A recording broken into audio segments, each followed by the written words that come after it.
हिंदवी स्वराज्याचे सरसंस्थापक छत्रपती शिवरायांना मानाचा मुजरा करतो। भारतीय राज्यघटनेचे शिल्पकार भारतरत्न डॉक्टर बाबासाहेब आंबेडकर यांना मानवंदना अर्पित करतो।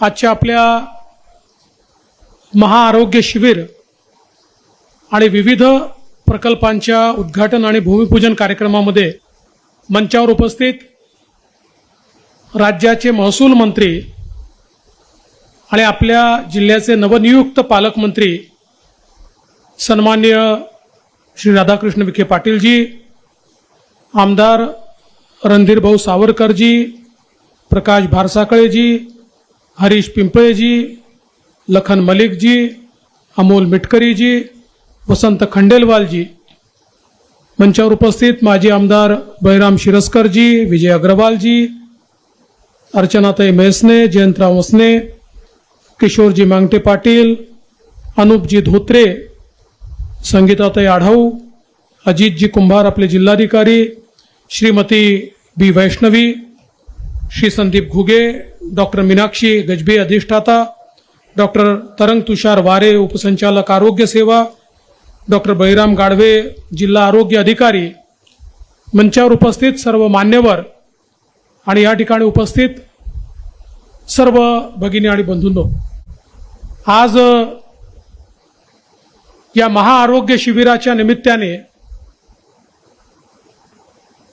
जवळपास 30,000 रुग्णांची तपासणी आणि उपचार करण्याचा कार्यक्रम या ठिकाणी पार पडतोय। मी सर्वप्रथम याचं आयोजन केल्याबद्दल रणधीरभाऊ सावरकर, अनुपजी धोत्रे आणि संपूर्ण आमच्या जिल्हा प्रशासनाच्या आणि जिल्हा आरोग्य सेवेच्या टीमचं मनापासून अभिनंदन करतो आणि त्यांना शुभेच्छा देखील देतो।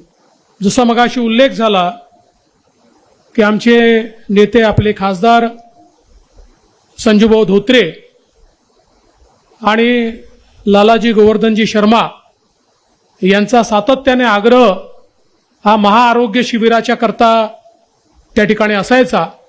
अशा प्रकारचे कार्यक्रम मागच्या काळात देखील आपण घेतलेले आहेत आणि आता त्याच परंपरेला पुढे नेण्याचं काम आज या ठिकाणी होत आहे।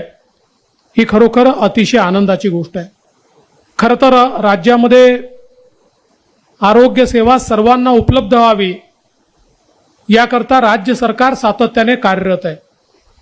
विशेषतः कोरोनाच्या संकटानंतर संपूर्ण देशामध्ये आपल्या लक्षात आलं की मागील 70 वर्षामध्ये आपण जी आरोग्य सेवा उभी केली ती अपुरी आहे, ती अशा प्रसंगांमध्ये पुरी पडत नाही आणि म्हणून देशाचे प्रधानमंत्री मोदीजींनी देशामध्ये 2.5 लाख अशा प्रकारचे आरोग्य केंद्र तयार करण्याचा निर्णय घेतला की ज्यामध्ये सर्वोपचाराच्या माध्यमातून गरीबातल्या गरीब व्यक्तीचा उपचार करता येईल आणि आज मोठ्या प्रमाणात त्याकरता निधी देशातल्या सगळ्या राज्यांना आणि महाराष्ट्राला देखील माननीय मोदीजींनी उपलब्ध करून दिला। आपण या वर्षीच्या बजेटमध्ये हा निर्णय केला की महाराष्ट्रासारख्या प्रगत राज्यामध्ये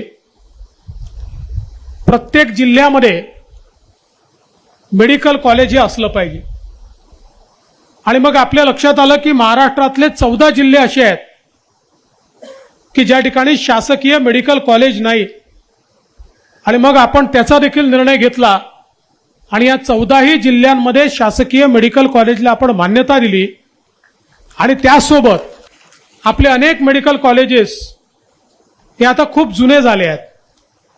आपण जर बघितलं तर अकोल्याचं समजा जे शासकीय महाविद्यालय रुग्णालयातलं रुग्णालय तर अतिशय जुनं आहे आणि मग अशा प्रकारच्या सगळ्या कॉलेजेसला रुग्णालयांना आधुनिक करण्याकरता निधी उपलब्ध करून दिला। आपल्याला कल्पना आहे की इथल्या या आपल्या अकोला शासकीय महाविद्यालय आणि रुग्णालयाच्या वॉर्ड बांधकामाकरता 65 कोटी आणि ओपीडीच्या बांधकामाकरता 85 कोटी असे जवळपास 170 कोटी रुपये हे आपण त्या ठिकाणी उपलब्ध करून दिले आहेत. आणि एवढंच नाही तर याचा एक लॉंग टर्म प्लॅन जवळपास 950 कोटी रुपयाचा हा देखील आता आपण सादर केलेला आहे आणि लवकरच केंद्र सरकारच्या योजनेमध्ये देखील तो प्लॅन आपण दाखल करणार आहोत, जेणेकरून इथलं जे महाविद्यालय रुग्णालय आहे हे अत्याधुनिक झालं पाहिजे आणि काळानुरूप त्या ठिकाणी ज्या काही आवश्यक बदल आहेत ते बदल देखील आपल्याला करता आले पाहिजेत. आज अकोल्याच्या सुपर स्पेशालिटीचं उद्घाटन आपण केलं. खरं म्हणजे 2019 पासून सुपर स्पेशालिटी बनून तयार होतं, पण काही इक्विपमेंट्स, काही मॅन पॉवर अशा अडचणी होत्या. अजूनही त्या पूर्ण दूर झालेल्या नाही आहेत. पण मी आश्वस्त करू इच्छितो की या अडचणी आपण दूर करू आणि येत्या काळामध्ये पूर्ण क्षमतेने आपलं सुपर स्पेशालिटी कसं सुरू होईल हा प्रयत्न देखील निश्चितपणे या ठिकाणी आपण करणार आहोत.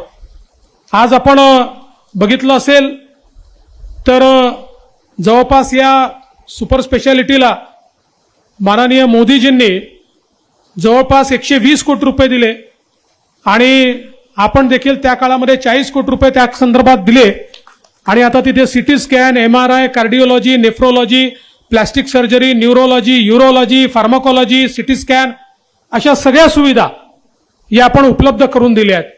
2016 साली याचं काम आपण सुरू केलं होतं.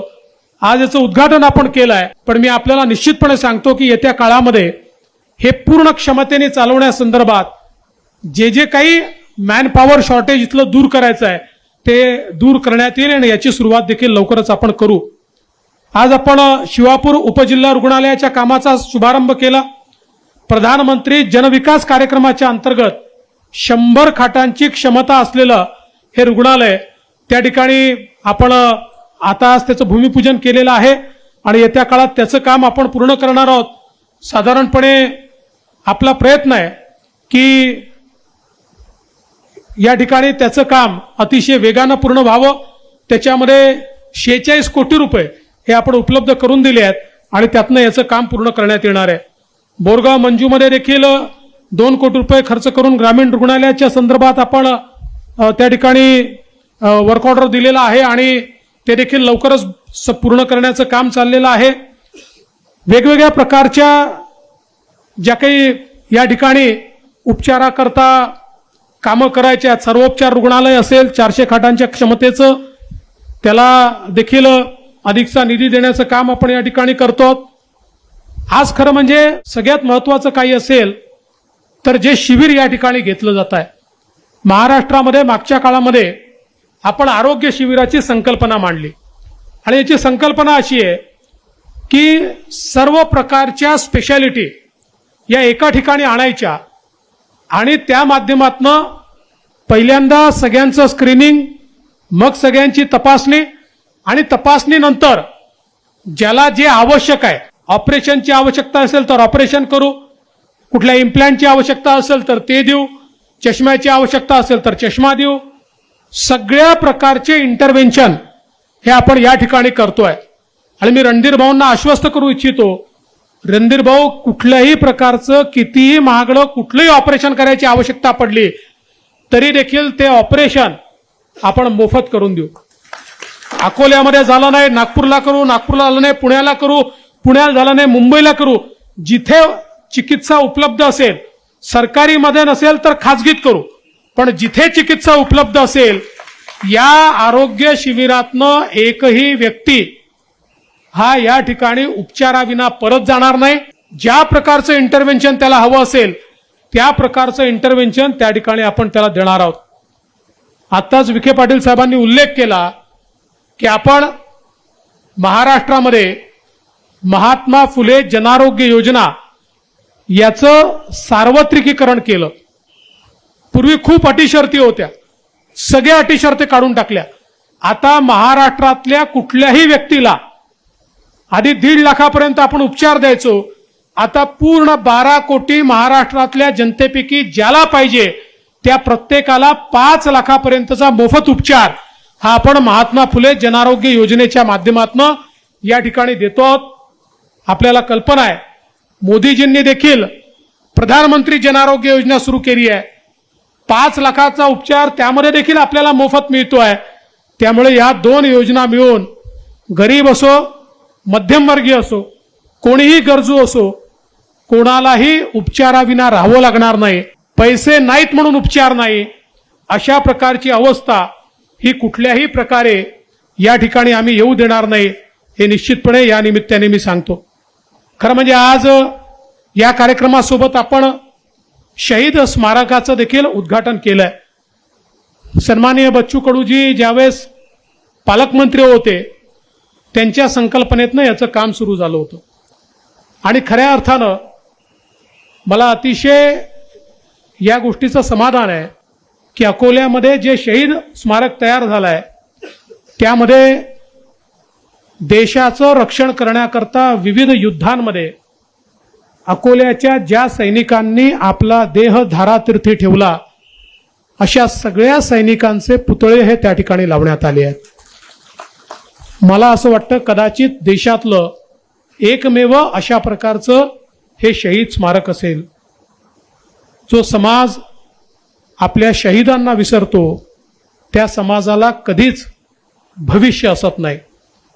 ज्या स्वातंत्र्य संग्राम सेनानींनी स्वातंत्र्याकरता लढा दिला, ज्या शहीदांनी देशाच्या रक्षणाकरता या ठिकाणी बलिदान दिलं, त्यांना लक्षात ठेवणं, त्यांची आठवण ठेवणं आणि त्यांच्या परिवाराच्या प्रती कृतज्ञ राहणं ही एक अत्यंत महत्त्वाची बाब आहे. आणि म्हणून आज अतिशय चांगलं अशा प्रकारचं हे शहीद स्मारक या ठिकाणी सुरू झालंय. यासोबत आज आपण पोलीस दलाला देखील अतिशय आधुनिक गाड्या या त्या ठिकाणी उपलब्ध करून दिलेल्या आहेत आणि निश्चितपणे येत्या काळामध्ये आपला अकोला शहर असेल, अकोला जिल्हा असेल, याच्या विविध कामांना चालना देण्याचं काम आपण करणार आहोत. आज खरं म्हणजे आपल्याला कल्पना आहे की आमचे विखे पाटील साहेब हे त्या ठिकाणी पशुवैद्यकीय विभाग देखील त्यांच्याकडे आहे. या वर्षापासून इथे नवीन पशुवैद्यक महाविद्यालय सुरू होत आहे, त्यालाही 50 कोटी रुपये आपण उपलब्ध करून दिले आहेत. सगळ्यात महत्त्वाचं म्हणजे अकोला आपलं वाढतं शहर आहे.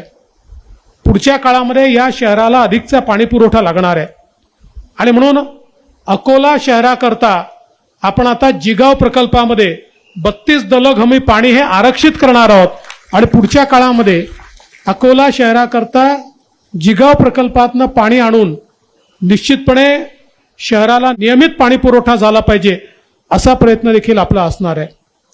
माननीय मोदी साहेबांनी अमृतची योजना सुरू केली आणि अटल अमृत योजनेच्या अंतर्गत आपल्या अकोल्याचा 921 कोटी रुपयाचा वाढी पाणी पुरवठा योजनेचा प्रकल्प आता मंजुरीच्या अंतिम टप्प्यात आहे आणि त्याचसोबत 1674 कोटी रुपयाचा मलनिस्सारणाचा प्रकल्प देखील सादर झालेला आहे. माननीय मुख्यमंत्र्यांची चर्चा करून लवकरच या प्रकल्पांना देखील आपण मान्यता कशी मिळेल अशा प्रकारचा प्रयत्न करू. खरं म्हणजे आता या ठिकाणी आतापर्यंत मी पालकमंत्री होतो, आता विखे पाटील साहेब पालकमंत्री झाले आहे. मी पालकमंत्रीपद सोडलंय पण पालकत्व सोडलेलं नाही हे निश्चितपणे या ठिकाणी सांगतो. आणि म्हणूनच अतिशय सक्षम हातामध्ये या ठिकाणी पालकमंत्री पदाची धुरा दिलेली आहे आणि ही जी सगळी कामं आहेत यांचा पाठपुरावा करून माझ्याकडनं आणि माननीय मुख्यमंत्री एकनाथराव शिंदेजींकडनं विखे पाटील, रणधीर भाऊ आणि आपले सगळे आमदार हे निश्चितपणे ही सर्व कामं मंजूर करून घेतील. आपण आता प्रधानमंत्री ई बस सेवेच्या अंतर्गत देखील अकोल्याचा समावेश केलाय, त्यामुळे टप्प्याटप्प्याने इलेक्ट्रिक बसेस देखील या ठिकाणी अकोल्याला मिळतील. यासोबत मुख्यमंत्री ग्राम सडक योजनेमध्ये 200 किलोमीटर रस्ते हे अकोल्याचे आपण त्या ठिकाणी घेतले आहेत. जवळपास 160 कोटी रुपयाच्या 36 रस्त्यांची कामं देखील आता आपण या ठिकाणी सुरू केलेली आहेत. त्यामुळे अकोल्याच्या ज्या काही विविध योजना आहेत त्या योजनांना त्या ठिकाणी गती देण्याचं काम, मग काटीपाटी बॅरेज असेल, घुंगशी बॅरेज असेल, वेगवेगळ्या प्रकारचे जे आपले आपले जे सिंचनाचे प्रकल्प आहेत या प्रकल्पांना देखील मोठ्या प्रमाणात मदत करण्याचं काम हे राज्य सरकारच्या वतीनं आपण करतो. हे सगळं होत असताना आता रणधीर भाऊ मला म्हणाले की शेवटी अकोल्याची शान ही राजराजेश्वराचं मंदिर आहे, पण त्या ठिकाणी त्याच्या विकासाचं कुठलंही कार्य झालेलं नाही. खरं म्हणजे मोठ्या प्रमाणात या मंदिरामध्ये लोक जातात.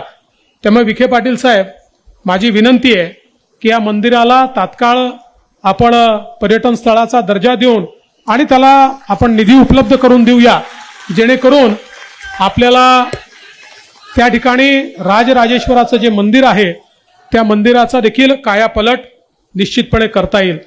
आज खरं म्हणजे अनेक गोष्टी या ठिकाणी सांगता येतील. विशेषतः आता आपण आपली जी बळीराजा योजना आहे त्या योजनेचं काम हे मोठ्या प्रमाणात संपुष्टात आणतोय. त्याला आपण निधी उपलब्ध करून दिलाय आणि त्याचसोबत नानाजी देशमुख कृषी समृद्धी प्रकल्प जो आहे याच्या दुसऱ्या टप्प्याला आता आपण मान्यता दिली आहे. पहिल्या टप्प्यामध्ये जवळजवळ 4,000 कोटी रुपयाची कामं आपण केली. आता दुसऱ्या टप्प्यामध्ये 6,000 कोटी रुपयाची कामं आपण करणार आहोत, जेणेकरून शेतकऱ्यांना जे जे काही आवश्यक आहे ते सगळं त्यांच्यापर्यंत पोहोचवण्याचं काम हे राज्य सरकारच्या वतीनं या ठिकाणी आपण निश्चितपणे करू. आज या निमित्ताने मी एवढंच सांगू इच्छितो की मोठ्या प्रमाणात आरोग्य सेवेवर त्या ठिकाणी गुंतवणूक करणं आणि ती मजबूत करण्याचा प्रयत्न आपण करतो. काल परवा 3-4 दिवसापूर्वी एक अतिशय गंभीर घटना नांदेडला त्या ठिकाणी घडली आणि काही रुग्णांचा मृत्यू त्या ठिकाणी झाला. या घटनेला कमी लेखलं जाऊ शकत नाही, पण त्याच वेळी काही गोष्टी या देखील आपण समजून घेण्याची आवश्यकता आहे. साधारणपणे जर आपण बघितलं तर या सगळ्या हॉस्पिटल्समध्ये आपले जे शासकीय रुग्णालय आहेत, शासकीय मेडिकल कॉलेजेस आहेत, या ठिकाणी मोठ्या प्रमाणात प्रायव्हेट हॉस्पिटलमधनं जे रुग्ण मृत्यूशय्येवर आहेत अशा रुग्णांना त्या ठिकाणी डिस्चार्ज दिला जातो आणि त्यांना शासकीय हॉस्पिटलमध्ये पाठवलं जातं. अनेक वेळा सुट्टीच्या दिवसांमध्ये जेव्हा प्रायव्हेट हॉस्पिटलमध्ये स्टाफ नसतो त्यावेळी जे मृत्यूशय्येवरचे पेशंट असतात त्यांना सर्रास शासकीय हॉस्पिटलला पाठवलं जातं. आणि मग अशा या सगळ्या परिस्थितीमध्ये शासकीय हॉस्पिटल मात्र कधीही अशा पेशंटला नाही म्हणत नाही, नाही म्हणू शकत नाही आणि म्हणणार देखील नाही. त्यामुळे अशा पेशंट्सला देखील त्या ठिकाणी ॲडमिट केलं जातं. आता आपण जर बघितलं तर अशा प्रकारच्या मृत्यूंमध्ये मोठ्या प्रमाणात खाजगी हॉस्पिटलनी डिस्चार्ज केलेले किंवा नाकारलेले पेशंट हे त्या ठिकाणी ॲडमिट झाले आणि त्यानंतर मृत्युमुखी पडले. अशा प्रकारची परिस्थिती आपल्याला पाहायला मिळते. आणि म्हणून एकीकडे ही आरोग्य सेवा सुधारण्याची आवश्यकता आहेच, पण त्याच वेळेस अहोरात्र काम करणारे आपले जे या ठिकाणी शासकीय हॉस्पिटलमधले डॉक्टर्स असतील, तिथले पॅरामेडिक्स असतील, यांच्यावर अशा प्रकारचा आरोप करणं हे देखील योग्य नाही आहे. कुठे काही कमतरता असेल तर ती कमतरता दूर केली जाईल. ती करण्याकरता मोठ्या प्रमाणात निधी देखील आपण उपलब्ध करून देतो आहोत. पण नागपूर सारख्या ठिकाणी, संभाजीनगर सारख्या ठिकाणी ज्या काही सरासरी मृत्यू आहेत तेच मृत्यू त्या ठिकाणी दाखवून मोठ्या प्रमाणात मृत्यू होत आहेत, अशा प्रकारचा आभास निर्माण करणं हे देखील कुठेतरी आरोग्य यंत्रणा जे चालवत आहेत त्यांच्यावर अविश्वास दाखवण्यासारखं आहे. आणि म्हणून मी निश्चितपणे या निमित्ताने सांगतो, एक जरी मृत्यू झाला तरी तो आमच्याकरता काळजीचा मृत्यू आहे. मृत्यू आपण सगळे थांबवू शकत नाही, पण आलेल्या व्यक्तीला योग्य उपचार मिळाला की नाही, त्याला औषध मिळालं की नाही, हे अत्यंत महत्वाचं आहे. आज आपण जवळपास 30% औषध खरेदी ही लोकलाइज केली आहे. आपल्या डीपीडीसीतनं 10% औषध खरेदी ही आपण लोकलाइज केलेली आहे आणि त्यासोबत मोठ्या प्रमाणात औषध खरेदीचं काम देखील सुरू केलं आहे.